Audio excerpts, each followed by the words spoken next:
O le mamoe lea na fasia wa tala whea ngai ma le mau ai o le malosi ma le winga atua. Le poto ma le mana ma le mamalu. E ia te ia pea le mamalu ma le mamana e wha mawau. A matara ni taulanga pa ia le swafo tama ma le alo ma le nganga pa ia. I whatasi le lima utou. E langona e tūri li a le tō, a e maniti tino i whisanga e peo upo e whai atu wā, e mea whio ai le sau whapito. Ai o te moa i whāturau atu Samoa, peo le upo e whai i le maa o tai e lua. E manatu o leo a longa maru leo longa i whare matu. A wā lele o whaliu le malama sa tai wholau. Ai whātai se leo sei whalawa tea lea lofa le tapau sili le langi, leo wa tātou whesila whai. Mātou te whātā lofa, whawhirau tuai le nuu peleino le atua. Ia e alatu le ofisa televise whasalau le upumana. Whātā lofa tuai lau wa fionga le tamau pureanga, lau wa fionga le aki e pikpo, mo sese ko lio tui. A pea fwoi pa ia le au osi tauranga. Le mamalu al pureanga i ona vaenga ese. A pea fwoi lo nao te lenga. Ia whātaro whātu le mōrunga si o tātou Matagaluega. Na fionga le Tiakono ma le whalitua. Ia whapea fwoi.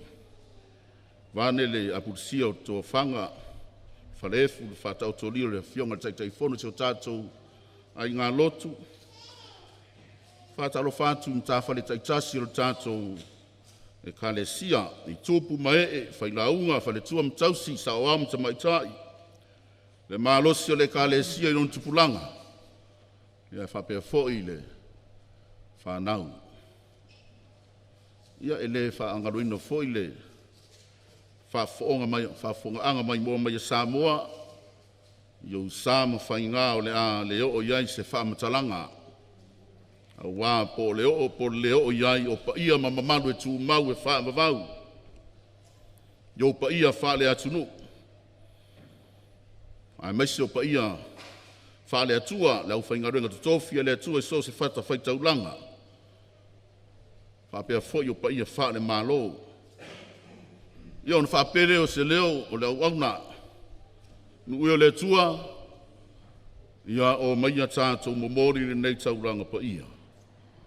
Tātou au wai le taulanga e tasi, a e lasi taulanga whaitoa tasi. Iesu Keriso moria mo tātou mlo tātou whaarutanga i kare valio.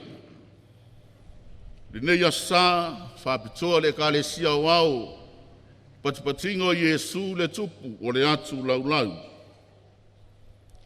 Tātou talo ai da tātou maua kalasia ese mwhamanianga e tele.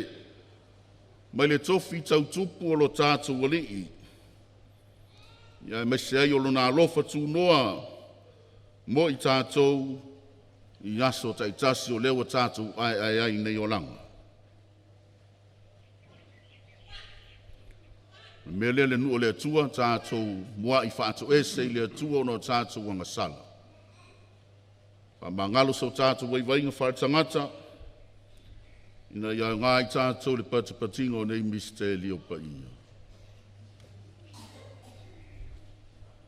O te tautau le atua, le ona le mana.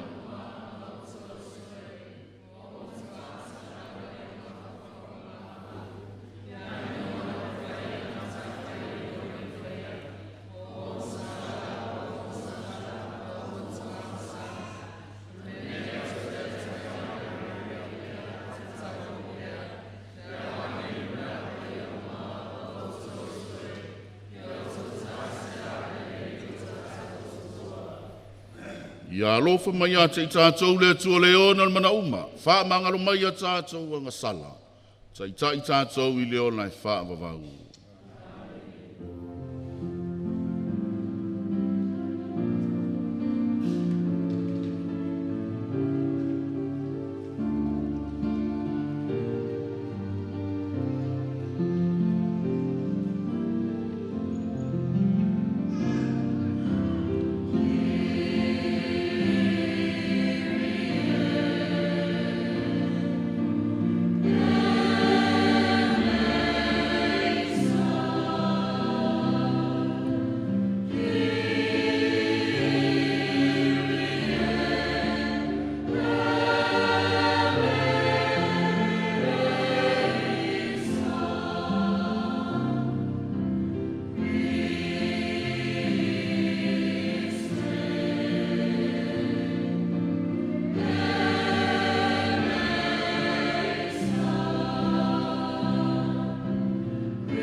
O le vinga I le atua I mea au pito alunga.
Ia tātou tatalo.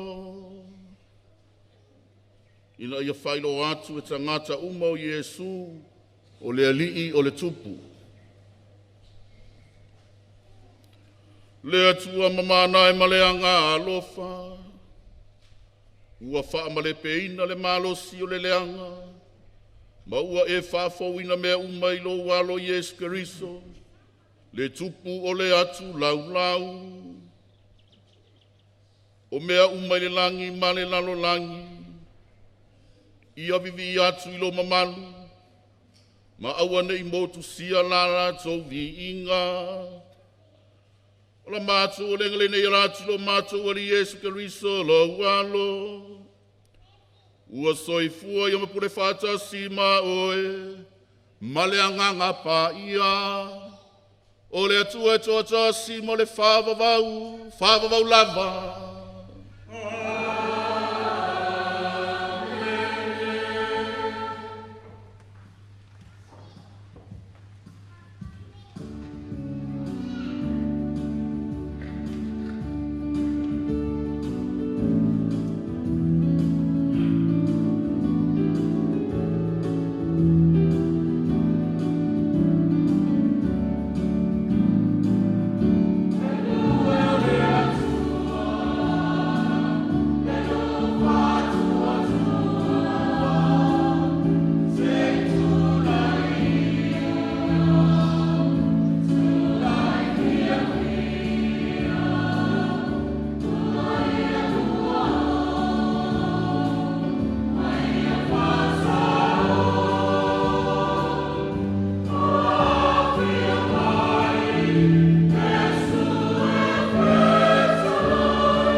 Folafolanga, tuse lua Samuelu Matagaluega 5, Folafola felafolafoa I mai le foi upu muamua, se o le foi upu e tolu.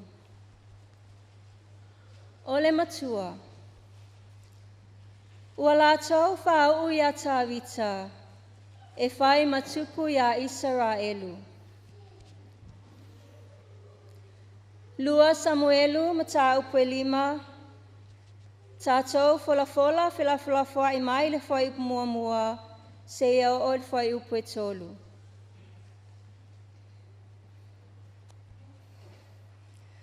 Ua mai tu ainga uma Israelu ia tāwita I Heperona. O na lātou whai mai lea, ua whapea. Whauta, o I mātou, o wiwi mo a ano I mātou nei.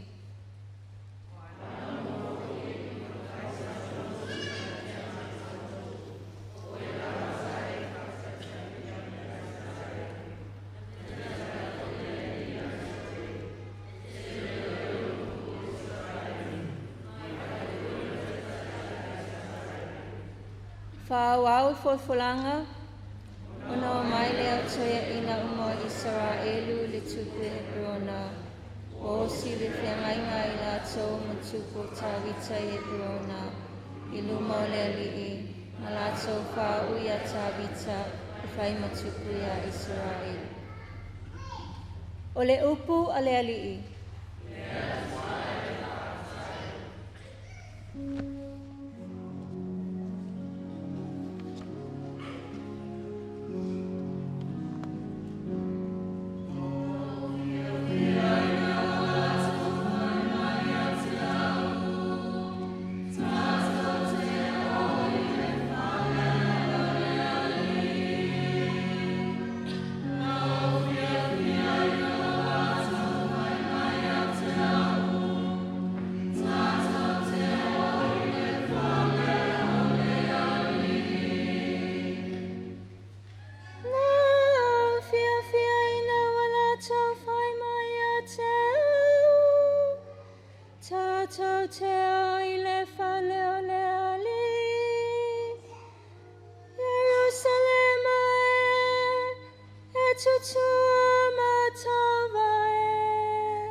Folafolanga le upu a le alii, Kolose, Matagaluega 5, Fola fela ai mai le whai upu e sefululua. Se ia o le whai upu e lua sefulu. O le matua, wana au maia i tātou i le mālo o lona alo pele. Kolose lo na mata upu mua, fola fela ai mai le whai upu e sefululua. Se ia o le whai upu e lua sefulu.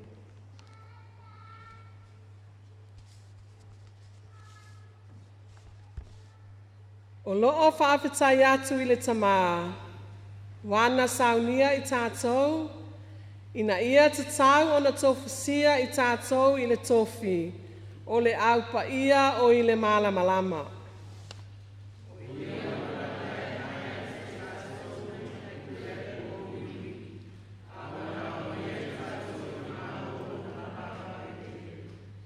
O ia wa tātou mawai le tongiola, o le wha mangaloina lea o angasala.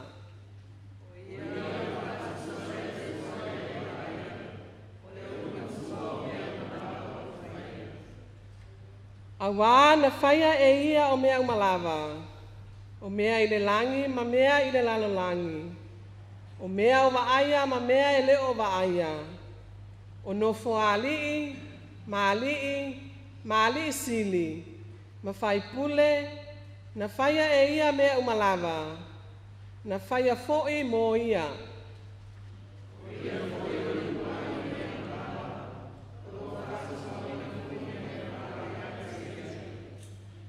O ia o le ulu o le tino, o le eka le sia lea, o le amatanga fo'i o ia, o le ulu matua o e uoti, ina ia whai o ia ma wha silisili i mea umalawa.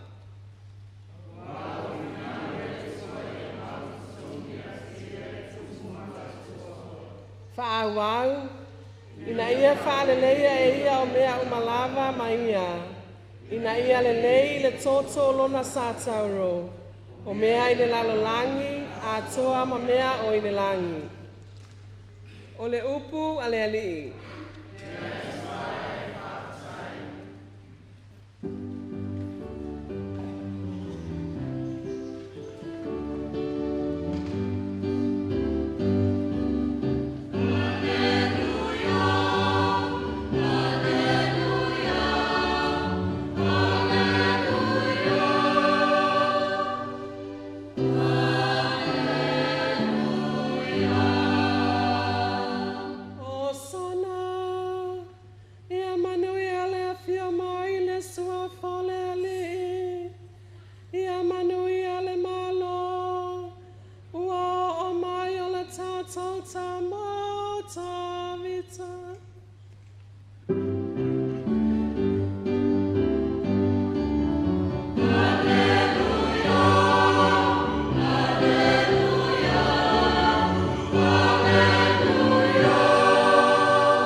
Fatasileni mauto.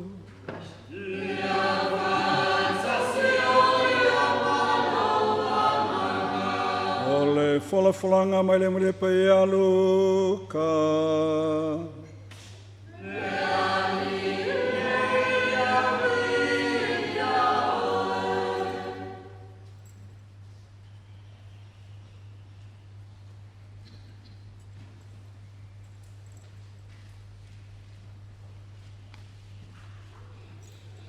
Luka lam tau po duas fumatolu, o te folo foi po tolu fumalima, e o il fast fumatolu. O le matua, Iesu e manatua mai au, pea e fio mai lau malo.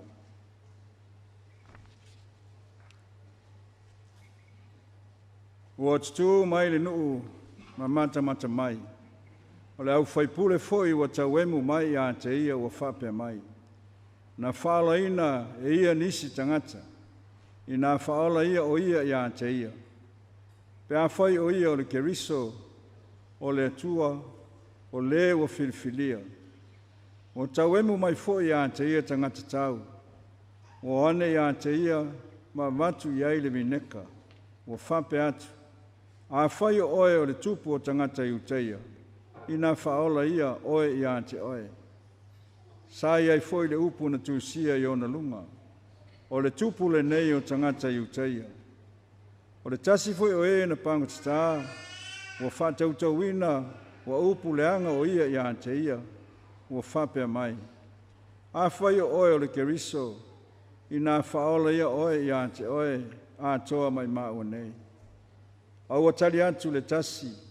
Ua wawao ia te ia. Ua whapea atu. E te le matau ea i le tua. Ina ua tātu sala whatasi. Ua tonu lava la tā sala. Ua tauia mai tā ua e tusa. Ma mea na tā whaia. A oia nei. E le aise mea e le tusa. Na whaia eia. Ona whai mai le o ia. Iesu e. Ie mana tua mai au. Pea e fio mai lo malo. Na whetala ia tua le o ia te ia. E moni o te whai atu ia te oe. O le so tā te whātasi ai ma oe i parataiso. O le tala le lei e le li.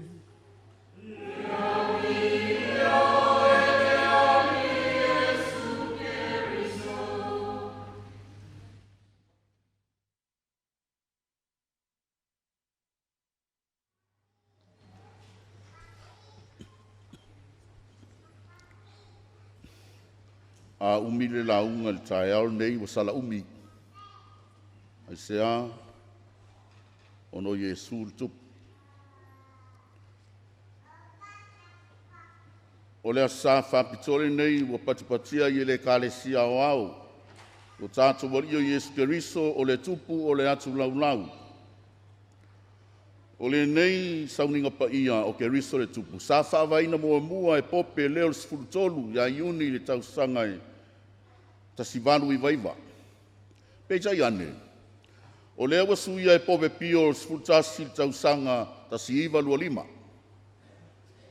Mai ta otolua le seunga o le nei patipatinga mua. O le whailo ina leo le asa muli o le tausanga. I le kālena whare sauringa lotu o le kālesia o au. Ia mpatipatia i loa Iesu Keriso le tupu o le atu laurau. O i o le amatanga ma le ngataanga o mea uma ua whaia. Ma le lona lua. O le tali atu o le kālesia i le whaafitau li nā vaitau i mea whaare larolangi. Ma alosi le whaale tino ai vai whaare anganga le mea ta ua le secularism. Ia Afioga paia le atua, pe on whailo mai whaitau mua le tusio Samuelu, le whauina o tāvita e avea matupu o Israelu. Peta iane, whai mai le mau ale au whai filosofia le kālesia, the scholastic philosophers of the church. E lei fina ngalo le atua, e whai se tupu mō lona nuu o Israelu, ai sea e lua mafuanga. Mua. O le atua, o le tupu o Israel. Na o le atua lama. Ma ua lewa foi o na silafia i le atua, le mea tupu i lona nuu, pe a whai e whai se tupu. Lona lua, e musu le atua, i te ua tupu le mea i lona nuu, le mea sa tupu i le langi. O le alea, ina ua wha mawalunga, lana au na sili, o Lucifelo. I lona fia manao foi o ia e vea mātua. I le mafuanga na lea na tuli mai i le larolangi. Usoi msu whawhine ia Keriso. A tātou mai taula i urungai tupua i Saraelu le na Filifilia. A maka mai a saula le urungai tupu. Na pau saulo i le angasala ona olona whaamawalunga ma le leusta i le atua. Irascible sense of sin because of self-pride. The sin of the intellect. I o fo'ila i a Solomona ma tāvita lona tarii. Na pā uma i la ua i le angasala e tasi o lea tu ina naunga fa'aletino, concupiscible sense of sin, the sin of the flesh, because of lust and pleasure. Fa se lau mona tupu a vales, ai whawa vales. I le evangelia a Luka, na fesilingia e Pilato Iesu po o ia o se tupu. O le ese sengo le tofi tau tupu o Iesu, ma isi tupu o le alarolangi. E feoti tangata ina ua ofo o lato uola i le taua, ina ia tu le whainga malo ala lato tupu. Peitai, o lo tātou wali i, pauale o le tupu whaavalewalea i laro le la, na whaito atasi lana taua ma le fili, ina ia ola tangata uma, mo le malo o lona tamaa. E alala le koruse, a o tau wivia i masatani, ina ua whea ngai ai o ia, ma lona tino masoe, tino ti ngā tutui, mai se o le tino maliu. Muri ane, ua manu malo i a satani, le na whaato i laloina le udua i tangata, i le paradaiso, ona o le la au le ap. Whai mai Augustino pa ia. O le fasio tinga o Iesu ina ua tu ina atu o ia e le au sanitarini o fita tau ma o si taulanga i api lato. Na alia e mai ai i ina le tolu i tu a i ngā ngasala na mafu ai le maliu o le ali. A ngasala mua o le mea tau o le structural sin. Whainga whaavai a Roma. A ngasala lona lua o le mea tau o le social sin, o le au whaatasi ina ia whao o le oti. Ianga ia i utaia, taitai o le whaatutuanga i utaia, le au osi taulanga, ma le whainga malo a Roma. Ma le anga sala lono tolu, o le individual sin, o le anga sala le tangata to atasi, tofu le tangata malana whaafafa, a matama ia iuta, ia o si mea fo ia Pilato, ia masi mea kako kambo Peteru. O ina lea manino mai ai, whairoa tili mai ai ina, le palapala o le nei mea o le polokiki. Tā uana. O le maliu o lo tātou alii, ona o le palapala o le polokiki ina vaitaini. Usoi mtu whawhine ia keriso. Ia e rua me o te whewhea i le Samoa malana palemene. Te ata o fia i fontanga o le alea mua o le polokiki. Lona lua o le social media. Ia tu lau le ngana se i o whaonga ina upu al tamalo atu o masanga. Lea na whai ina ua au mai ala na whanau le ufi na lātou elina, peitai. Na ngau le ufi, ai tawhe mai ai le toto. Whai mele o upu le to ina, se wha i fo i o lo ufefe le tupu, a o lo ufefe le ufi. Ioe, Samoa. Wha i fo i o lo ufefe le polokiki a Samoa. Ma ona afianga matau tia le ano ai o whamsidonga wa tula i mai. A o lo ufefe i le social media. Ai mai selinga ngana whaonga.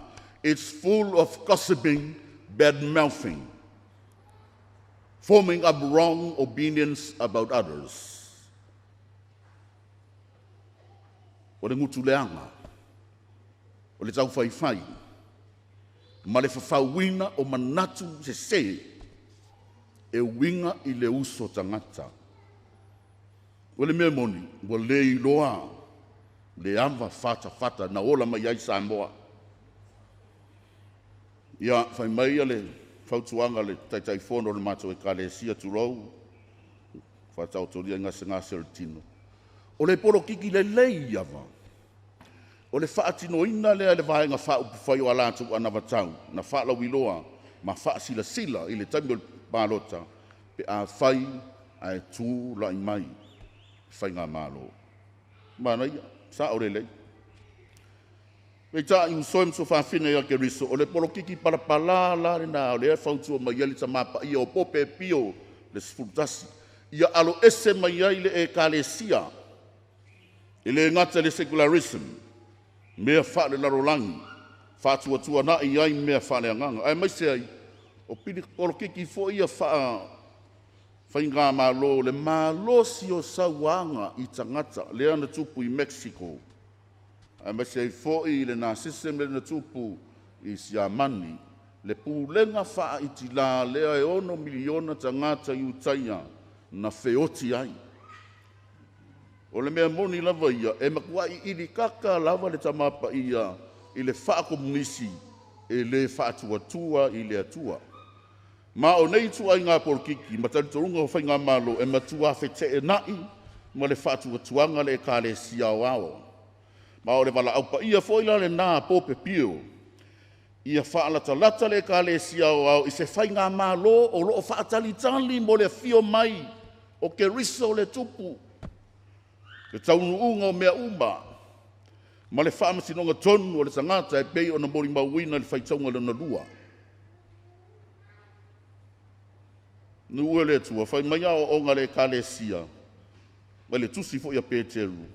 O lo tātou papatisonga, o tātou mautu whaangai i le tofi o si taulanga, le tofi perofeta, ma le tofi tau tupu o ke riso.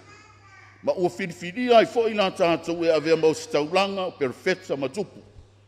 O te tari tonu fo i, walau i loa le anganga le masani ai Samoa o le alea, e tupu lava le tangata i lona a inga. O le mea whalana le ese mei i Samoa i a tonga mawhiti. O Samoa e le ese mea tau o se tangata noa. Ai o tonga, e iei tangata e tau o tangata noa, commoners. E le tau i se ai ngā tupu, whapena fo i whiti. E iei tangata e le tau se rātu. Pei tai o Samoa, e le ise mea tau se tangata noa ai sea e tofu le tangata malona whaasino manga. E iele suafu matai e a ngā i ai matau tua i ai, au auna i ai muli ane, wha ia ina ma wha pale ina. Ai pei tai, i sa mua fui, e iele mea tau o tangata, e le ise mea tau se tangata noa. Ai iele mea tau o tangata moe noa. Wala le tua inga. Sa inga tangata fo ile le ola faa sama noa pe ile ise mea o fai, ele ano iai. Ia karang wala ui iai. Il mea olo tupu matou e ka le sia vange ile faa fonga anga sambo, ulo fot ka komkanga ruenga.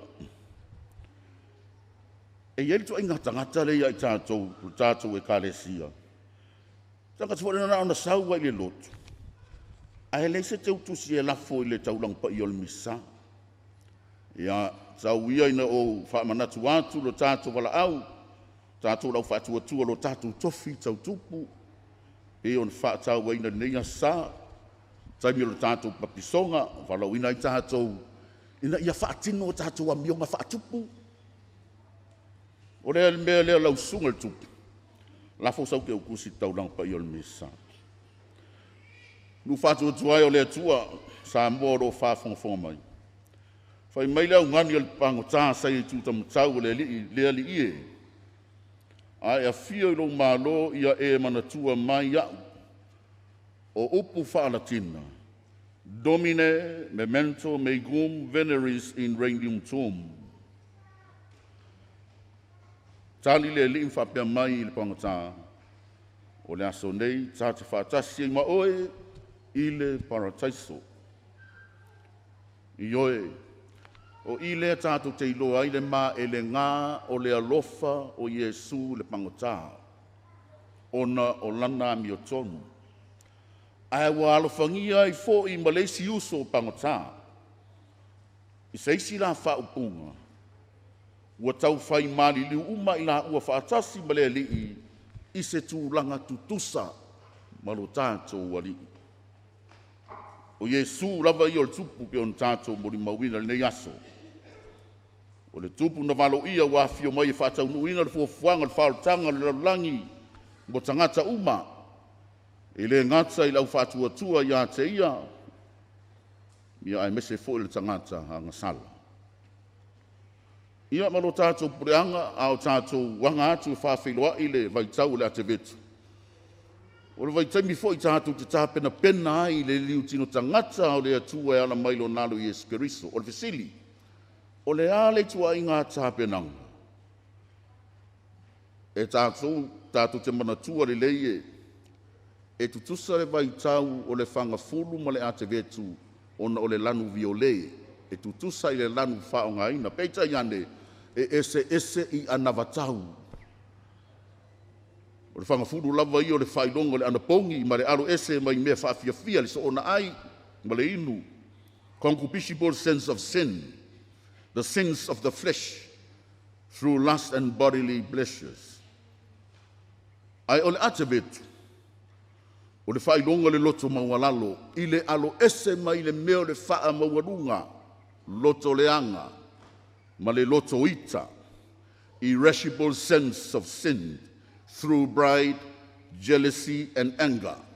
And keep in mind that the sense of pride is the sin of the intellect.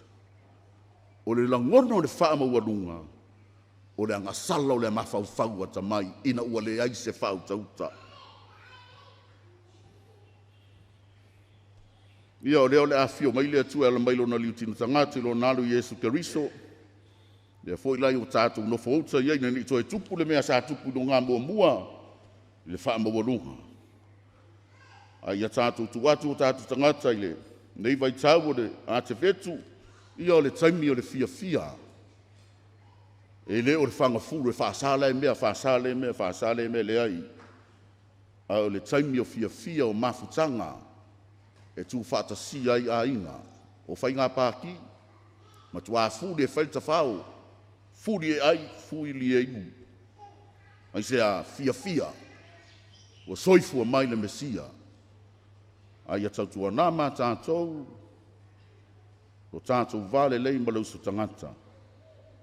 Mai a tātou to o anga. E patipatinga o sauni ngā lotu. O whapitoa mo le nei vai tau sango le ate vetu. Whamani mai tātou e le atua le Iesu le folo ino nā Afioga Paia soafo ta māma le alo mna ngang Paia.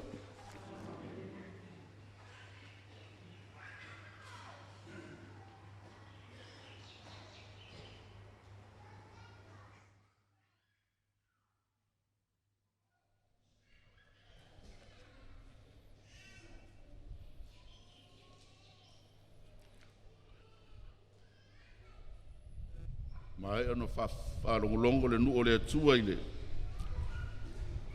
Tari atu tātou upu whorfola le atua mo i tātou nei tai au, tātou tūtū lai, wholo lo tātou whātua tua i a te ia. O te whātua tua i le atua e tōtasi, sama.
Iesu Keriso lava ia wai whetalai mai ai tātou. A Iese mea tātou te manana o ai lea tua le te mā. Tātou talo atu e ala atu ia te ia. O na whaafuaina leo a tātou talo sanga e lea tua. Tātou talo sanga lau tele.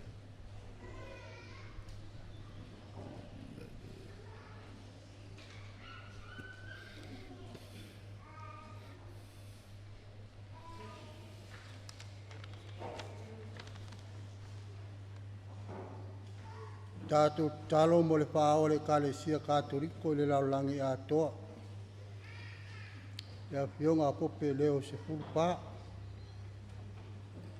Ina ia maua pēlo na malosi. I le tino ai sili le pāle anganga. A wā lona tō pinga tai, pātai tai.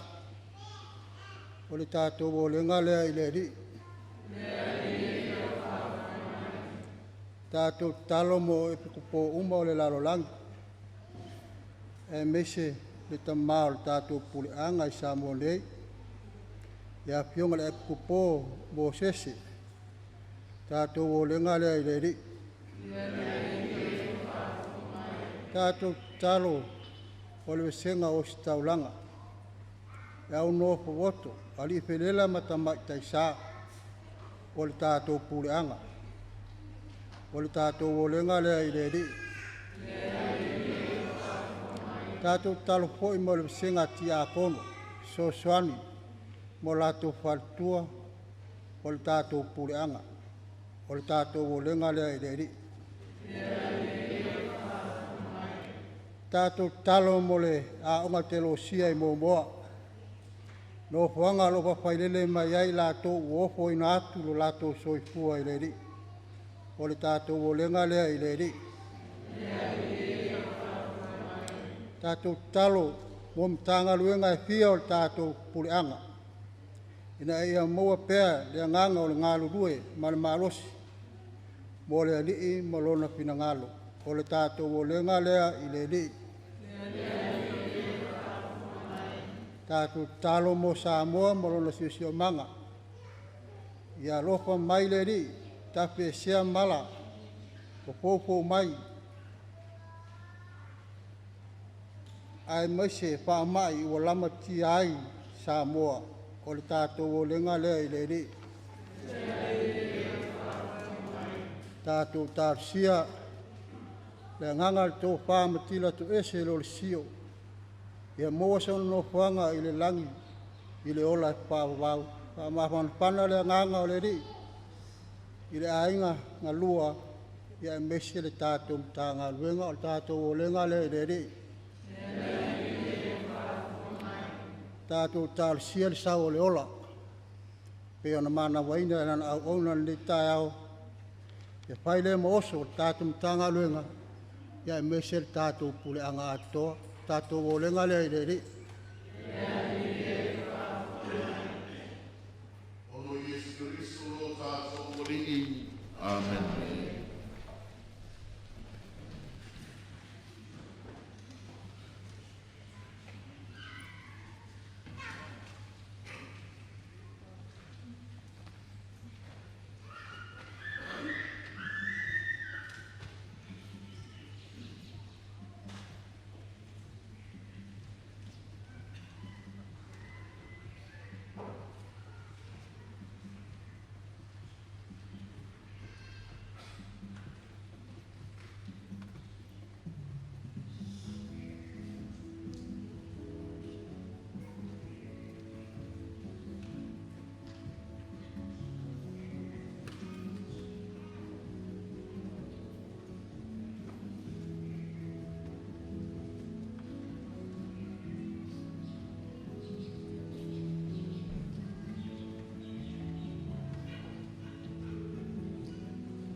I o tau talo soim tu whawhine na ia talia lau tau langa mo lau tau e le tuol ta mao le ono le mana uma.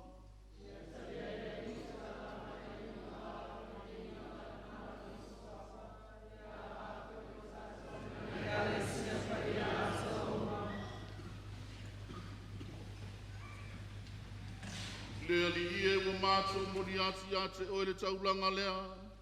Na whaia i lo walo le whaleinga mo le tangata. Ia vele nei tauranga maala atu i le larolangi. O le mafutanga whale uso ma le file mu. Na mātou o le ngale neo na keri solo mātou wali.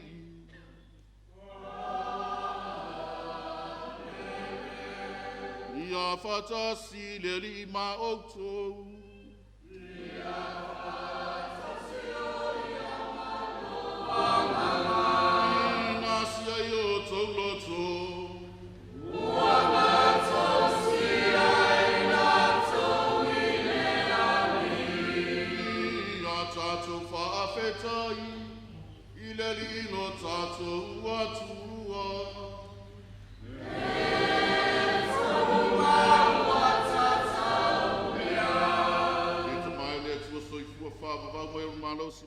Se mita mitanga whaiai mo mātou le whawheta iati oe.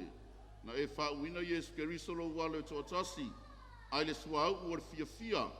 E whai mau si tauranga wha mawau ma tupu au. I lona winga o leo si tauranga na momori ai e ia lona ola le ale tale o le koruse. Ma tongi ole na ia le ngafa le tangata, ai le nei tauranga e tasi o le file mua atoa lona lelei. I lona winga tau tupu, wa tau fia ia le pule i mea uma ua whaia.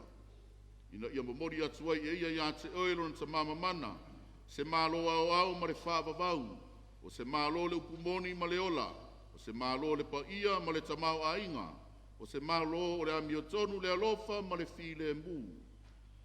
Ma o le ala lea mātu te whaatasi i mawangen uma le langi, whailo atu lo malu mātu au wai, I la lātou pese whaitu mau o lau vi inga.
Walau tau sangabo e whawa popo se nu mo oe ina ia amata mai le mea so ai le la e o le mea ngoto ai ia mbolia se tau planga wa atoa le lei mo le mamalu o lau suafa o le ala lea le tamai wa mātou au mai nei tau langa ia te oe mātou te ai o iatu ia te oe na ia whapa iaina I lātou le mano lo wanganga ina ia vei lātou mo I mātou o le tino ma le totolo mātou wali I Iesu Keriso.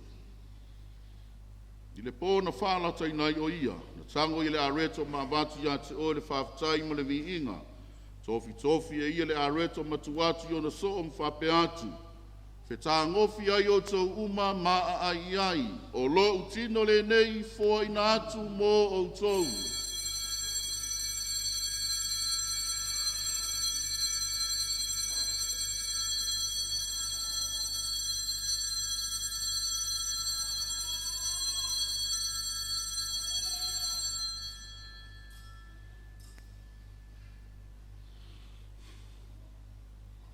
I le pōna whaalata I nai ia na tango I le areto ma vatu ia te o le whawhatai ma le vi inga. Tofi e ia le areto ma tu atu I o na so om whape atu. Te tā ngofi ai o tō uma ma whenui ai. O le kālise nei o lo tōto le whenga whau mo le wha wawau, wha maringina mo tō mo tangata e tō atele. Ina ia wha mangalo inai o anga sala. I o tō whaia le nei mea o le wha manatunga o au.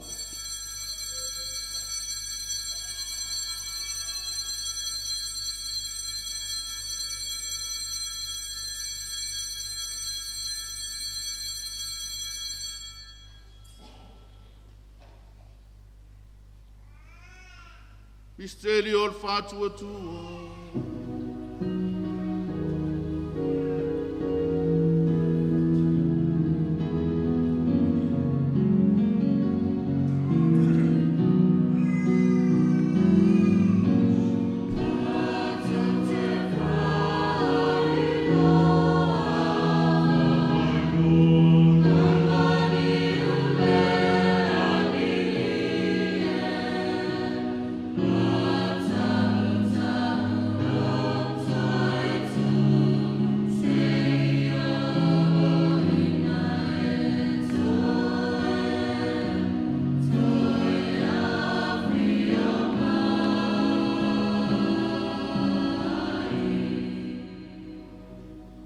Tamai o mātou mana tunatu le mtaliu na tadia lo wano mo lo mātou whaotanga lo nto e tu mamalu mo na fio ele langi mo lo mātou sauni atu whawhiloa i ate ia pe ato e fio mai mātou te mori atua i ate ono le anganga whawhitai le nei taulanga ola ma le pa ia i e whonga alofa ma le moringa lau e ka le sia ma ia e sila sila me whaitaulanga le ono leo tiloto e whali ai mātou i ate oe.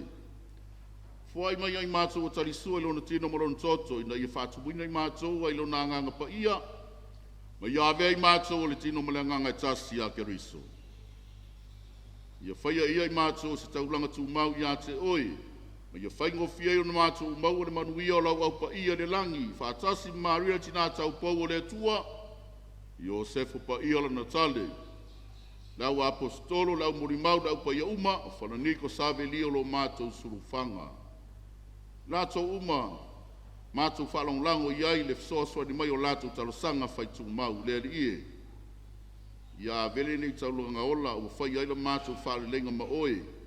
Whaatari nai while muma le whaola tango le laulangi atoa. Ia e wha malo sia le whātua tua. Ma lea lofa lau e ka le sia o maul nei o langa lau au au na te mapa ia pope leo sifurwha. O mātou aki e pikpo mo sese tui. Pa pea fo i e pikpo uma le tua i sa uma matangata uma waina ilo walo mo oe. Le ta maae whaafonga i tarosanga a lau mtanga ruenga. Whaniko Savelio Vaivase tai nei, lau whanau. Ia e mese fo i lo mātou pure anga ma Samoa, a toa, whaapotopoto nei au ruma. I leanga lelei ma le alofa, ia e whaatasiau whanau uma i so se tua lato au mauai. Ia e tali leia lo malo o mātou mātua, usom tua whawhine, o mātou ainga uma, a o mātou mori tau sanga mo i lātou, ni nei māsina o Novemba. O lo mātou whamoe moenga, o le mātou fia mo le whawau, le wharinga lo mamalu. E ana ia ke riso lo mātou wali i le mai iai mea le lei uma.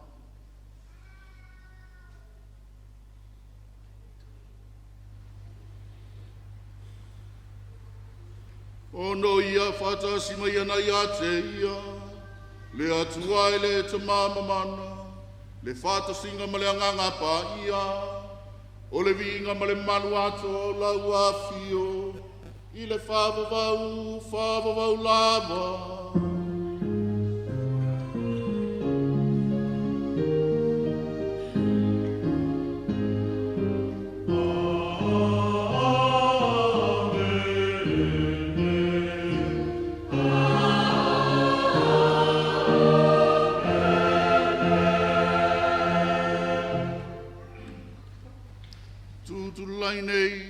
Talo whatasi le te mai le te talo le ali.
mātou leli o mātou o le atu mai le anga uma.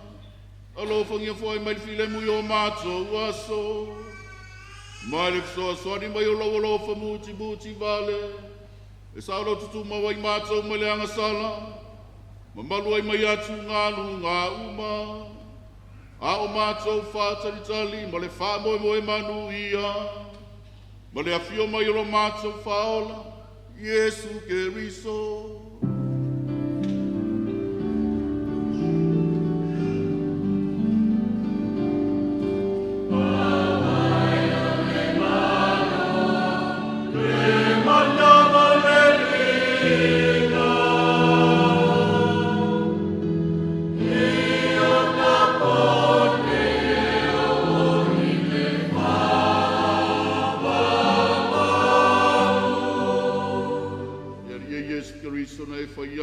Apostolo file mua tuatu o lo file mua tu fo yatu yatu o tau o wane esi la sila mai mato wanga sala ai le fatu o tu o lo e kalesia mar fongia fo yatu el file mua le tasi e tu sai mo lo fina ngalo o le so i fo papule le fa ba lava yatu o tau tu mau le file mua le ali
Fauta te mai māmoe le tua fauta ia teia. Le na te ave sea le anga sala le lalolangi. Manu ei lato o walau lia i lana tali suanga.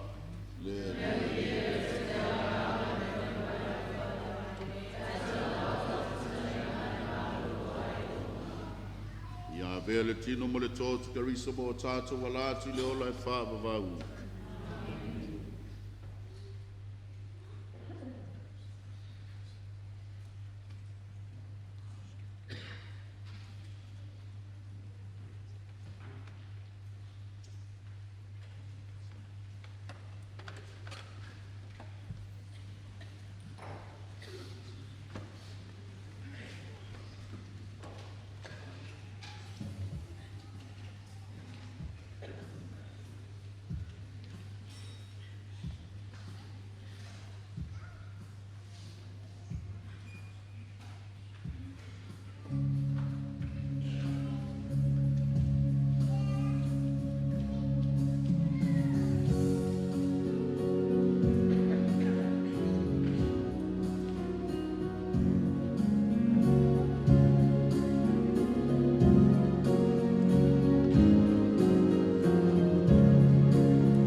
O le apule le ali mo le whaavavau ma o le avatu e ia lona nuu le mea alofa o le fi le mu. Ia o le whamaina le tātou whainga taulaga le nei tai au le anganga maurunga fo le whaafatai e whaaleo le. Pa ia le tātou Matagaluega o tau afio mo tala au mai ia wale patipatinga le tātou taulang pa ia le misa. Whaafatai mo au nanga taitasi whaatinoina i le aso. Ia whaafatai fo i le whaafonga mai o le pa ia le tātou pureanga fionga le aki e pikpo. Pea fo i pureanga i rona vaenga se ese mo rona te lenga le lavaloa so tātou pureanga. Ia pea fo i a Samoa o lo whaafonga mai. Nei taulang pa ia le misa ia ala lea i le ofisa whaasalau le televise le upumana. Whaafatai mo la o tau au nanga lo tau ofisa manu. Ia mele lei wa tātou whaia le nei aso whai ngā taulanga i ona vaenga ese. Mori ele ngango le whaafatai le atua no lana mea alofa ia Iesu le Tupu mo i tātou. Mo le atu lau. Tātou ave lea i le atua lona vi inga e le au noa a ia a wala ma ia na whaamanianga mo i tātou. Tātou tutu lai mo le talo whaiu.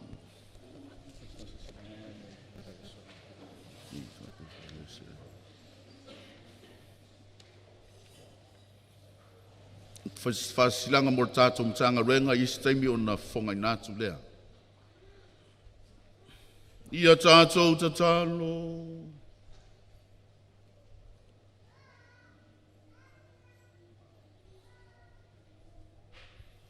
Lea li ie wa e fwai mai ai mātou ke riso le tupu o mea uma.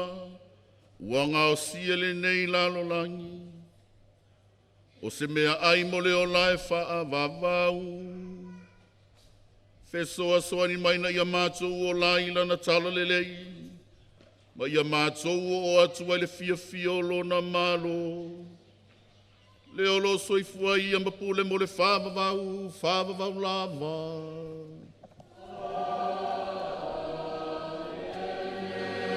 Ata sile li ima outou.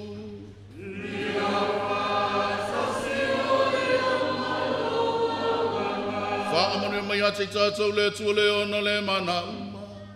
Le tama, le alo ma le anganga pa ia.